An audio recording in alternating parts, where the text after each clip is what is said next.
Kaya pala ganun yung nararamdaman ko, AZ, Zenshen, Shea, Pink Rose, lahat kayo ba nag-comment na? Pasensya kung di ko kayo mabati lahat. Kasi kung batiin ko kayo lahat, hindi na tayo magbabalita, no?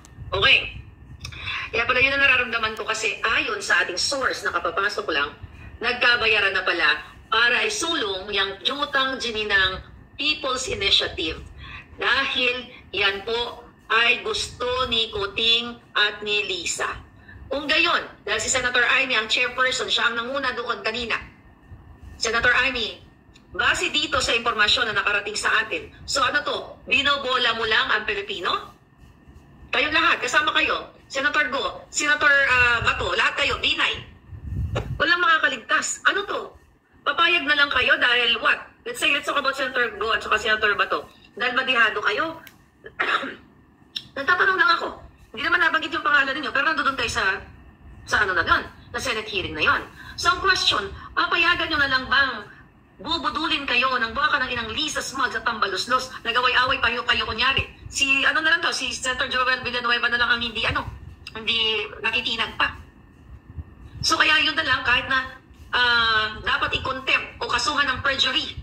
Okay? Nabanggit ni Atty. Glenchon kanina, yung mga nagsumumpa doon na magsasabi sila ng katotohanan sa Senado, dead ma lang. Yung pala, Senator Amy, sagutin nyo to. Nagkabayaran na daw kayo dyan. Ang question, magkano? So ito, drama na lang natin. Lulukoy na lang natin yung Pilipino. Ipuin nyo ang ading ko, Panginoong Isus. Ginagamit pa ang Diyos. Para kunyari, ganito, para kayo sa bayan, nagkabayaran na. So saan tayo? Kaya nang sabi ko sa inyo, mga palangga, saan na lang lalapit ang Pilipino? Dito na lang sa bunganga ko. Anong magagawa ng ating bunganga kung itong mga hinayupak na ito ay bayaran na lahat? Lahat sa Senado at Kongreso, wala na tayong kakampi. Kaya nga dapat, kayo na ang mag-desisyon. Dapat balita tayo ngayon palangga, pero mamaya na yung samot-saring balita. So gusto lang iparating sa inyo, at nagdag pa daw, Miss Maharlika, na kalimutan mo, na merong ding penthouse si Zaldico sa Shangri-La BGC Residences at mga units na malapit para sa kanyang mga security. Pera natin yon. Mga kababayan, kung nagkabayaran na sila diyan sa waka ng inang PI na yan. So kunyari, concern kayo doon sa mga taong ginagamit sa pinipilit silang magpirma at ginagamit ang ayuda, pare-pareho kayo? I hope people, men and women in uniform, people of the Philippines, you speak up.